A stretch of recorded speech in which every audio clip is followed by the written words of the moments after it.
सो एक क्लियर जंग चल रही है हर तरफ।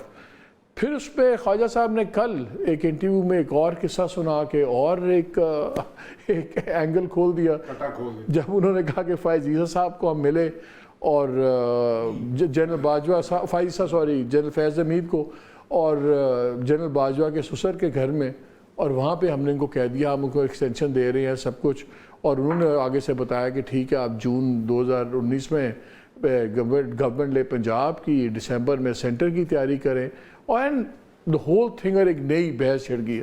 तो हमने कहा फिर ख्वाजा आसिफ साहब को रिक्वेस्ट करते हैं वही आ जाएं और हमें भी कुछ बता दें कि क्या। तो ख्वाजा आसिफ साहब बहुत शुक्रिया, आपने वक्त निकाला है। आपको चैन नहीं है विदाउट किसी कंट्रोवर्सी में आए हुए, मतलब क्या प्रॉब्लम है? कि सियालकोट का मसला है, की मसला है ये बिस्मिल्लाहिर्रहमानिर्रहीम। मैं कोई 34-35 साल हो गए मैं सियासती पार्लीमेंट्री च। 4-5 बंदे ਜਿਹੜੇ ਮੈਨੂੰ ਪਹਿਲਾਂ ਟਕਰੇ ਗਏ ਸਨ ਸਿਆਸਤ 'ਚ ਆਉਂਦੇ ਉਹ ਸਾਰੇ ਹੀ ਸਾਫੀ ਸਨ ਤੇ whatever I am today, so you have to take the responsibility or culpability ਜਿਹੜੀ he lies with you and few other friends, you know.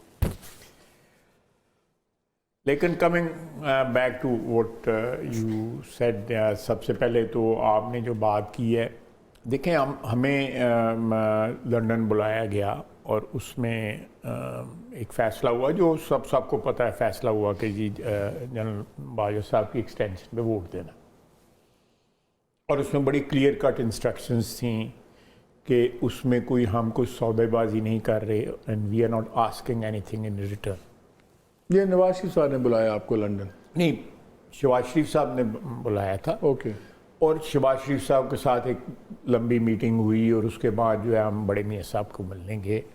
15-20-25 minute की मीटिंग थी। मैं वहाँ से वापस आया तो आपको भी पता है बड़ी अच्छी तरह कि जनरल एजाज अमजद साहब के साथ मेरा ताल्लुक जो है गोज़ बैक टू 1972, जब वो 10 ब्रिगेड में ब्रिगेड मेजर थे सियालकोट, और मैं बैंकर था उनका। उनके छोटे भाई के साथ मेरा ताल्लुक जो है वो मेरे प्रीफेक्ट होते थे हॉस्टल के साथ, उनके साथ भी बड़ा ताल्लुक है। आज भी अल्लाह ताला उनको सेहत दे, उनकी सेहत ख़राब रहती है। तो मैं उनके घर मेरी मुलाकात जनरल फैज़ से हुई। उन्होंने कहा जी कि आप ने क्या फ़ैसला किया है, लंदन गए हुए थे आप। मैंने कहा फ़ैसला यही हुआ है कि हम इस पे वोट देंगे। एंड उन्होंने कोई इस तरह सवाल पूछा कि इसके बदले में, तो मैंने कहा जी कुछ भी नहीं, वे जस्ट डूइंग इट। कोई इसमें कोई हमारे सौदेबाजी जो है कथित तौर पे नहीं है, बिल्कुल एब्सोल्युटली ज़ीरो। मैं आपको ऑनेस्टली बात बता रहा हूँ।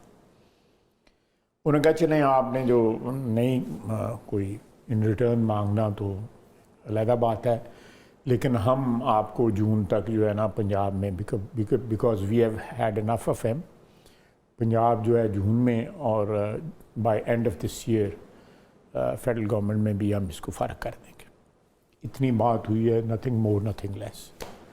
उसके बाद मैं उठ के वहाँ पे चला गया। वो भी कोई बात नहीं हुई कि why you had enough of him, कोई ऐसी बात? मैंने बिल्कुल नहीं, बिकॉज मेरी मैंडेट नहीं थी और ना मैं किसी डिस्कशन में इन्वॉल्व हो के, डिस्कशन शुरू हो जाए तो फिर बंदा कोई किसी को लूज डिलीवरी भी कर लेता है, कोई ऐसी बात कर लेता है जो जिसके कोई नहीं। तो जब उनका सवाल था कि क्या फ़ैसला हुआ, इसका मतलब है कि पहले बात इन्होंने भिजवाई थी उधर, तो ना हाँ, ये बात इस तरह थी कि ये बात ऑलरेडी ऑन टेबल आ चुकी हुई थी। तो obviously we had to take decision. तो डिसीजन वहाँ पे लिया गया। उनकी तरफ से अगर बात आई होती तो फिर तो कुछ सौदेबाजी हो ही होती ना, कि भाई आपने ये करना और हमने ये करना। तो आपको लंदन में बताया मियाँ साहब वगैरह ने कि क्यों फैसला किया ये? नहीं, वो हमारा 13 वहाँ पे साथी थे उस मीटिंग में। कोई डिस्कशन इस पे नहीं हुई। उन्होंने कहा ये लेजिस्लेशन, सबको पता था कि ये लेजिस्लेशन आ रही है, it was already in the media and everything. That is all. आपका इतना लंबा एक्सपीरियंस है आर्मी से डील करने का, ये पोर्टफोलियो आपका लगता है फेवरेट पोर्टफोलियो बना दिया गया है। मुझे याद है बल्कि एक आर्मी चीफ के मौके पे तो आप उसी दिन अपॉइंट हुए थे डिफेंस मिनिस्टर। जी, जनरल रहील के अपॉइंटमेंट वाले दिन ही मैं अपॉइंट उसी दिन आप appoint हुए that was my first job as defence minister. So you are privy के हमने सुना के बाद में राहिल शरीफ साहब ने भी कोशिश की थी एक्सटेंशन लेने की, कि मुझे डायरेक्ट उसका कोई नॉलेज नहीं है, लेकिन इनडायरेक्ट आपने सुनी है बात ऐसी? बहुत दफ़ा सुनी है कि,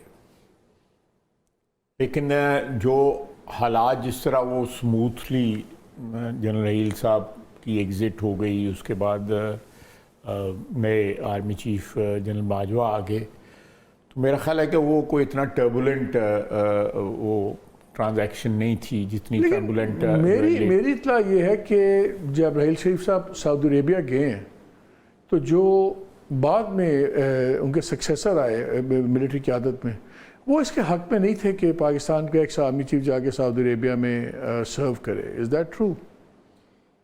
देखें, ये फैसला जो है